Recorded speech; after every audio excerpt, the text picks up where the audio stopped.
Okay, mga higala, niya kita karon sa atong pag-inistorya anay og dungan ka nato karon atong amigon usa ka social media influencer taga Talibon, Bohol, si Jerome. Usa kani siya kat preschool teacher graduate, di ba Jerome, no?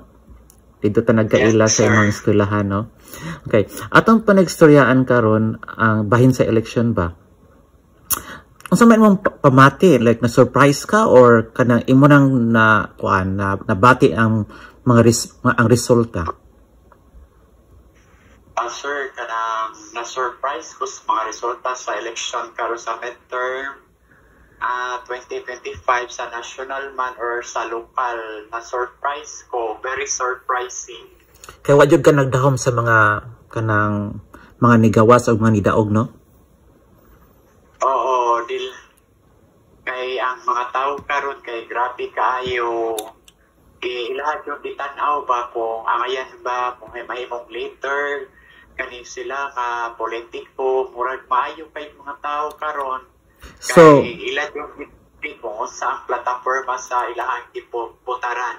So imong nabati karon nga ang mga botante karon, mga Filipino voters, murag they're voting wisely, mga maayo na mga voters sila karon, murag wala sila nadani sa mga uban nga mga pakulo, no? Oh yes, ang uban mga botante wala na nahaylo o kwarta, wala sila na padala sa vote buying.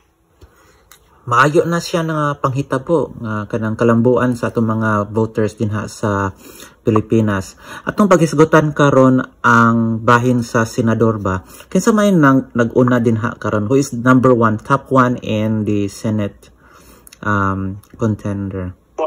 As of May 13, 2025, as of 12 a.m. midnight, ang number 1 is kaalyado ni Duterte, kani si Christopher Bongo, na nakakuha siya o 26 million campaign as of 12 a.m. sa May 13. Bongo, no? Kani si Bongo, taga asa man siya nabase, Mindanao base man siya, no, di ba? Taga Davao man siya. Taga Mindanao na si Bongo. Pero di man siya surprising nga mag-una siya, no? Kay kanang murag sa mga survey daan, pirmi na po ni siyang sa top 5, di ba? Mga top 2 or usahay gani, mga top 1 siya, no? Kasagaran siya top 1 or top 2. Manilong na silang Erwin Tolpo. Okay. Pakurat sa tanan kay pag alas 3 sa kadlaw sa May 13 ang iyang votes adto pag 12 a.m. kay 26 million something. Pag alas 3 sa kadlaw ng iyang votes kay may gibawasan og 5 million campaign. Nahimo na siya og 21 million. So daghan ang naalarma nga mga botante nga naakunoy dayaan na hitabo.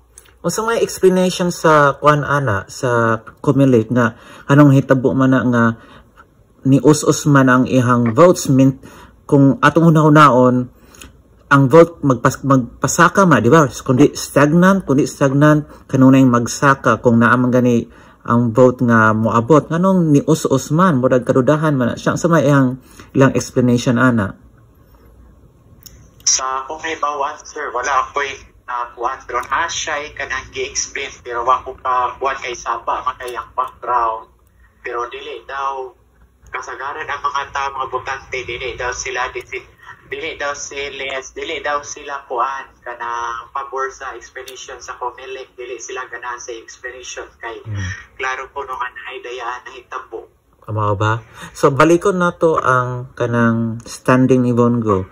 Unsa man ang rason kaha, no, nganong nag-top 1 man jud ni siya nga di man ni siya kanang gitawag nga gikan sa alyansa, dili siya kanang artista, murag unsa man jud ang rason nganong na top 1 ni siya? Si Senator Bongo? Oo. Ang pinaka-main jud nga reason nganong na number 1 si Bongo. As of now, 26 million kapinay ang votes. Naana karon sa 97.37 na lang ang percentage nga na canvas na din si Bongo maunay na top 1 siya kay tungod kay kalyado man siya ni Duterte, then plus pa ang iyang malasakit center kadaghan kay nakapahimulos labi na sa mga pobre nga walay kabayad sa ospital. So nahulog di ay nga kanang ang iyang programa dihang usa sa dihang nahimo siyang senator epektibo og nahitabo jud di ay nga wala jud mapuwi ang iyang plataporma nga kanang malasakit center o may epekto para sa mga tao nga mga botante. Kinsa may ikaduha nga ni Kuan na nakasulod sa senatorial? Sa ikaduha sa Kuan nakasulod is kani si Bam Aquino, then daghan kayo na surprise kay si Bam Aquino dili man wala man nakasulod sa Magic 12 sa mga service sa Opta Research, sa Social Weather o sa Pulse Asia. Wala din naman sulod si Bam Aquino, daghan kay nakurat kay nakasulod siya. Dayon ang explanations ko no sa uban kay kasagaran ang nagpuntar ni Bam Aquino kay mga bata noon, mga millennials, new millennial. Mao ba? So murag daghan karon nga nigawas og nibutar nga mga millennial nga nahulog nga nagpadaog ni Bam Aquino. Mao na ilahang rason, no? Ang iyahang platform is about education. Okay. Kisa may ikatulungan idaog? Ang ikatulo, sir, kay si Bato de la Rosa. Kana si Bato de la Rosa murag kaalyado po na ni Bongo, di ba? PDP po na siya, no? PDP, kaalyado ni Duterte. Murag si Bam Aquino, bukod silang score ni Bam Aquino, silang tuha. Na-surprise sa ba mo nga kani siya nahimong top 3 nga, di ba, niyatong unang mga survey, mga, naman siya sa mga 10, 11 nga, or 8 nga rank sa mga survey? Kasagaran 10 or 9 na ana siya, napita, pero karon kay kako kay siya papalamat kay nakasulod siya sa top 3.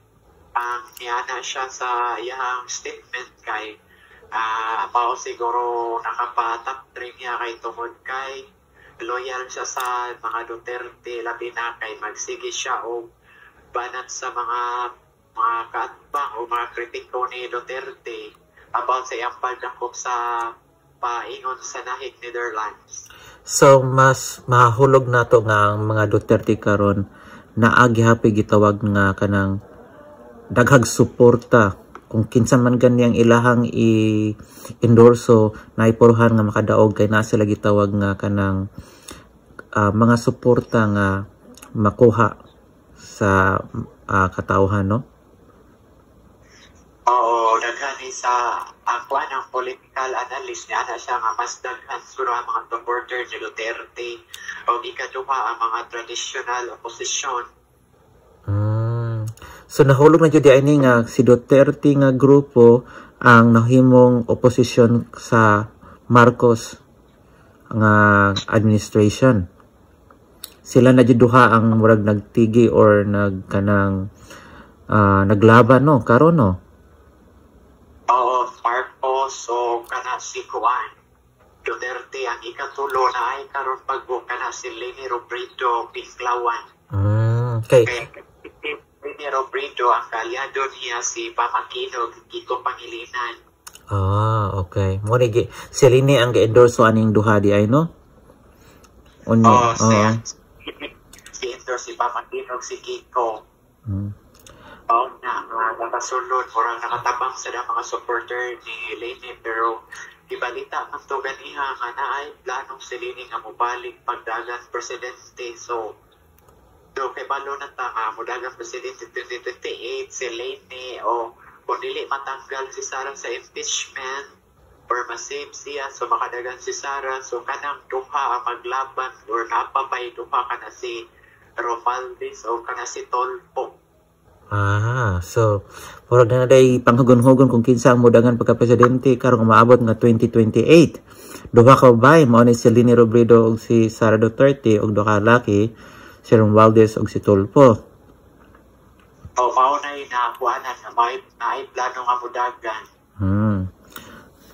Okay.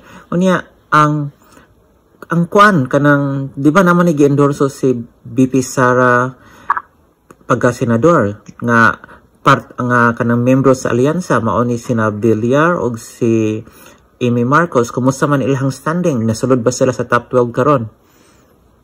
Pagkakaroon as of 8 a.m. in the morning karon diri sa Pilipinas, May 14 nakasulod si Camille Villar sa number 10. Si Camille Villar og si Amy Marcos is na number 11. Si Amy Marcos last day di karon nahimo siya number 12. Nagpuli-puli sila ni Lito Lapid.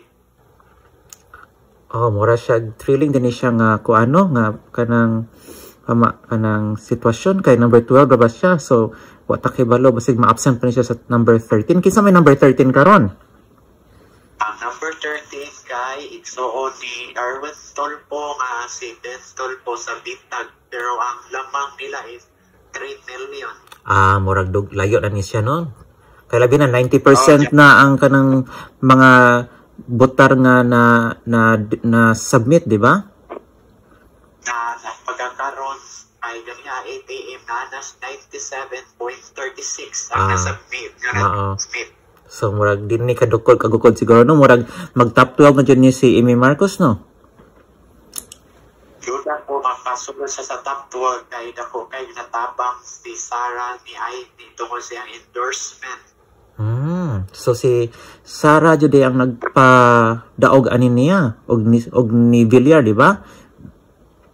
Si Sara ang nakapadaog na Ivy Marcos kay niya naman si Ivy Marcos o si Sara nga dugay naman to sila magkaila ni Kuan ni Sara.